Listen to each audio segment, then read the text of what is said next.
L'Hebdo de l'écho, c'est le rendez-vous des entreprises qui accompagnent les mutations de la société. Et aujourd'hui, on vous parle d'un sujet qui vous concerne tous, c'est la voiture électrique. Mais encore faut-il avoir les bornes de recharge suffisantes à domicile, au bureau ou dans les rues. Alors, Proxiserve, ex-Veolia, c'est son métier d'installer et de concevoir ces bornes de recharge. Éric Place, vous êtes directeur associé. On en est où en termes de chiffres précisément ? En termes de chiffres, sur les bornes, on a maintenant déjà 180 000 points de charge qui sont installés en France, principalement dans le domaine privé. Et il y a une évolution à terme assez importante qui va suivre l'évolution des véhicules électriques. Ce qui veut dire que pour la collectivité, ce n'est pas encore ça.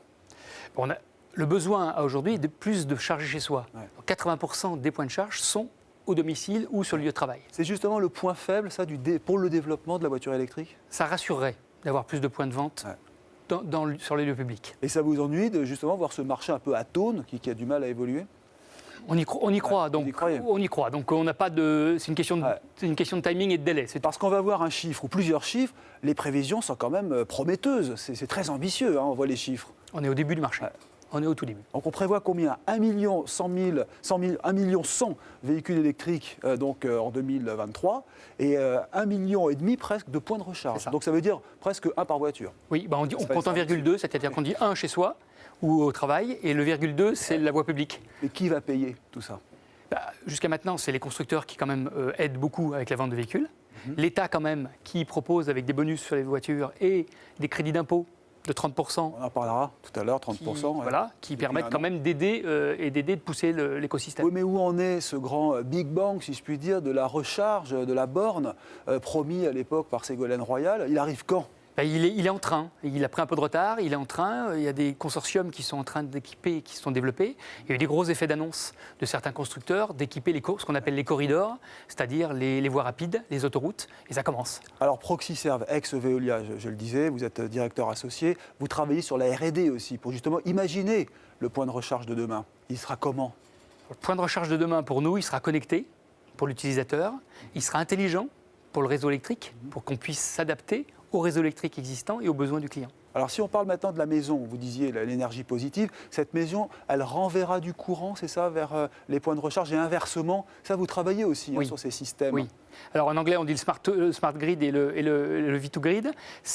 On a un projet avec PSA, notamment et Direct Energy, qui est la voiture pourrait servir de stockage d'électricité et pourquoi pas demain servir également de remettre de l'électricité dans le réseau en fonction des pointes, des pics de consommation. Et selon vous, ça c'est jouable, même si on a une baisse de production énergétique, on pourra quand même fournir de l'énergie électrique, du courant pour toutes ces voitures ?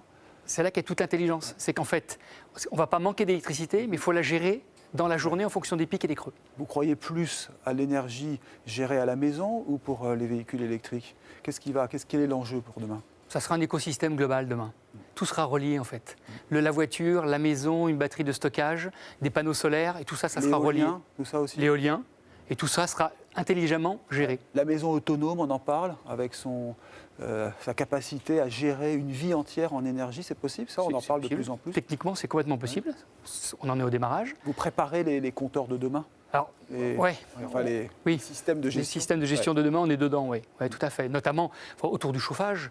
Autour du chauffage, on a lancé un site, Mon Chauffagiste Privé, qui est aussi de pouvoir, auprès des consommateurs, leur proposer des systèmes de chaudière, par exemple, mais plus connectés qu'avant, intelligentes, qui ne chauffent pas quand vous n'êtes pas là, qui chauffent quand vous êtes là, ou qui connaissent votre bâtiment. Quand vous allez arriver. Et qui apprennent votre bâtiment, c'est-à-dire qu'elles chaufferont, si vous vous levez 7h le matin, elle démarrera qu'à 6h30 parce qu'elle sait que votre maison met une demi-heure à prendre 2 degrés. Voilà, donc ça c'est vraiment votre métier, donc l'intelligence au service de l'énergie. Voilà, on a appris beaucoup de choses, donc la batterie du futur et puis aussi le point de recharge, c'est l'avenir pour nous tous. Restez sur CNews, merci.